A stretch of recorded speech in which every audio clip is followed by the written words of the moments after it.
is ready to blow me down.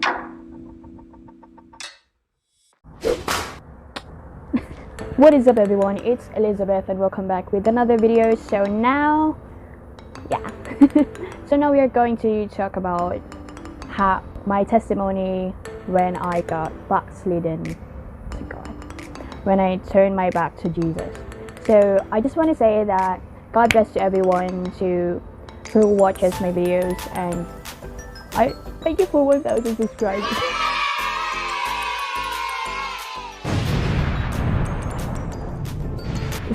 I'm just joking around now.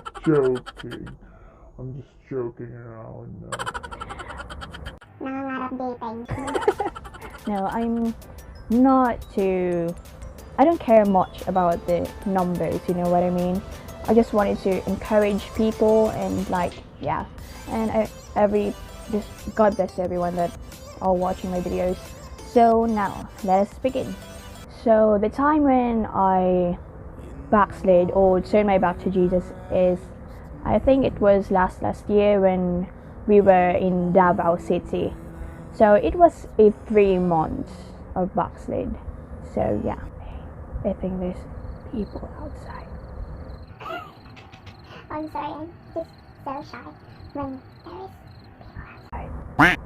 So yeah, let us proceed.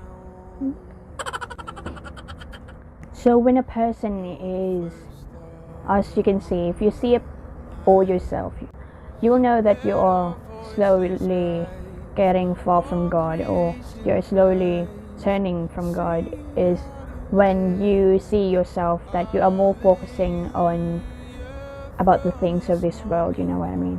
About the number one thing that turns my back from Jesus, I am being dragged away from Jesus, is when I am already focusing on, I am so weak when it comes to social media and entertainment.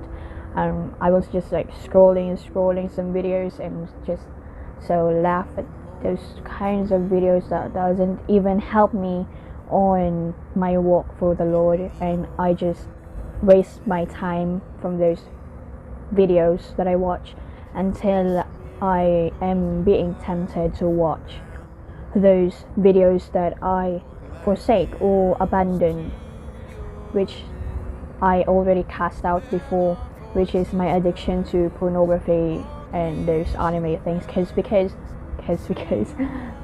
before I was so addicted to anime, like seriously, like I am watching like in 7 a.m. and I finish in 2 a.m. non-stop. So and then I got addicted again to the pornography and to the anime and all other videos that I watch, Korean dramas. And then I felt that my soul was crying for Jesus. I want to go back to him. As you can see, when you are on that place, you go back to the place where you already abandoned, where you already surrendered to Jesus. It is so hard to go back, like seriously.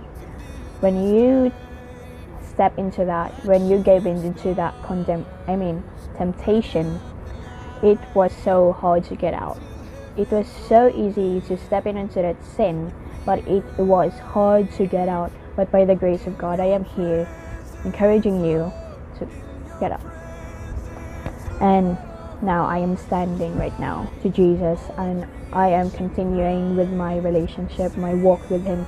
So as it says in Matthew 22 verse 44 to 45, then it says, I will return to the house I left. When it arrives, it finds the house unoccupied, swept clean and put in order. Then it goes and takes with it 7 other spirits more wicked than itself, and they go and live there. And the final condition of that person is worse than the first. So that is how it will be with this wicked generation. So as you can see, when I backslided from God, when I turned to those sins that I abandoned before, it was more worse than before, as you can see. As you can hear to the word, and I am struggling to go back.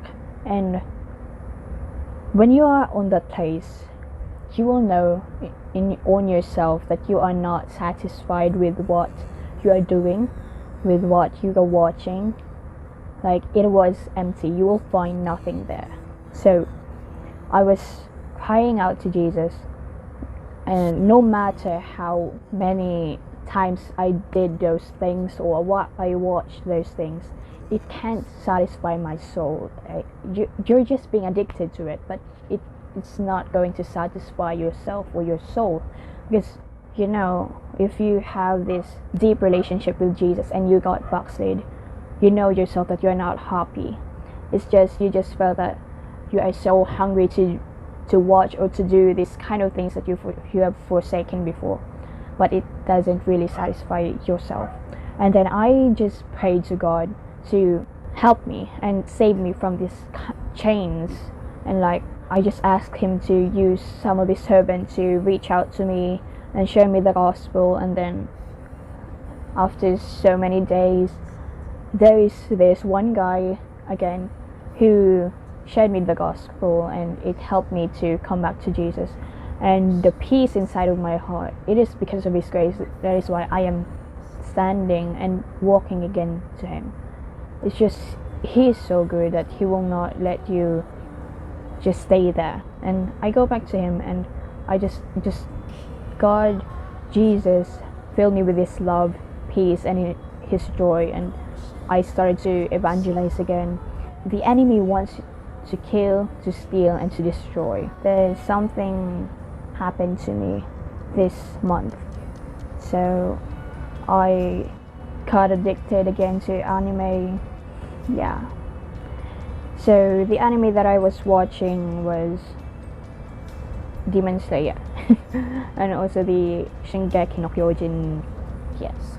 So I am, because of the brokenness that I felt last month, yeah, I just tried to fill myself with those entertainment, with those, and trying to distract myself with those things that I know that can't even help me. So yeah, and I just watched those videos, and then I was empty. I am so empty, and like, in my mind, I just feel that I am not worthy. I'm not worthy to live in this world. Why am I here? How can I get out of this thing? Like, it was so hard. Like, I am starting to watch, like, in the morning, instead of focusing and finishing my drawing, I just watch those anime videos. And yeah, I was so addicted. Like, the anime was become my reality in my life. Like, I was so messed up. And one day I just saw myself in a vision that I am lying with those big ugly worms. Like, I was being tormented, and I know it, and I am afraid every time I sleep that I won't be awake anymore. That is the most. I just repented and repeated. Like, it was like 4 days. I was being addicted to that thing for 4 days, until I just heard the preaching and the engaged up about those things, which is God is speaking inside of my heart. And I just exposed it. I just opened this up to my pastor and to my church mate. And suddenly, while I was opening up to them, I just felt the peace inside of my heart and the joy that comes from the Lord, which you cannot see anything good when you are on the place of destruction, of those addictions. You will see nothing, but you are just being addicted. So yeah, so here's what I just read and what God reminded me. So in Matthew 7:13-14, enter through the narrow gate, for wide is the gate and broad is the road that leads to destruction, and many enter through it. But small is the gate and narrow the road that leads to life, and only a few find it. So many people, even Christians, will go to that narrow gate. because it was wide and it was easy to go through it, which is all of the money and all of those, those riches in this world that will not last for eternity. So go through that, to that small gate, and narrow the road that leads to life. Because even though you are suffering in this world, you will have that big reward in heaven. Like, that is what God promised us, what Jesus promised us, that He will reward us in heaven after here in this world. So focus on the promises of God, and every time you seek Him, you will get more sensitive on His voice. You will know if it is from God or it is from the enemy. The sad thing really is that many people will go to that narrow gate, and I pray that you will be an instrument to those people, even your family that are going to, or your loved one, or who is that, your special someone. So make yourself an instrument, encourage them to go back to Jesus, or introduce them to Jesus. Just, yeah, if you win one soul, every angels in heaven will rejoice. Like, yeah. So it says here in Matthew 10:37 to 39, "He who loves father or mother more than me is not worthy of me, and he who loves son or daughter more than me is not worthy of me, and he who does not take his cross and follow after me is not worthy of me. He who finds his life will lose it, and he who loses his life for my sake shall find it." So it doesn't mean that you will not love your mother, father. It says in the commandment that you must honor your mother and your father, that you will have a longer life. So yeah, it's just, if you love something, you focus yourself on something, that thing becomes your number one instead of Jesus in your life, then you must surrender that to Him. Because all of those things in this world will not last forever. It's just like this one. It just lasts this one and then eternity. So while we are in this world, we must get ourselves ready for our eternity. Our lives in this world will be the testimony, or the ones who will, like, in the judgment day, you will see yourself what you're doing in this world. I pray that you will not let yourself die without turning to Jesus. Because I just remember what my passage told us, that what if one day, or maybe later, you will die, and then the judgment day, right? Then what will you answer if Jesus will ask you, what are you doing while you are in this earth? You cannot lie, because you cannot hide from Him. God sees everything on what you are doing, what are your thoughts. So don't let yourself die without turning to Jesus or knowing Jesus. So it's very hard when you are in hell. Hell is not beautiful. It was full of torture and everything. There's no hope. So while you are in this world, there is still hope to come back and turn to Jesus. Okay? Not everyone who says to me, "Lord, Lord," will enter the kingdom of heaven, but only the one who does the will of my Father who is in heaven, in Matthew 7:21. So even Christians, professing Christians, they are telling this in the public that they are Christians, but we cannot see Jesus or Christ in their lives. It was the souls were in danger in hell.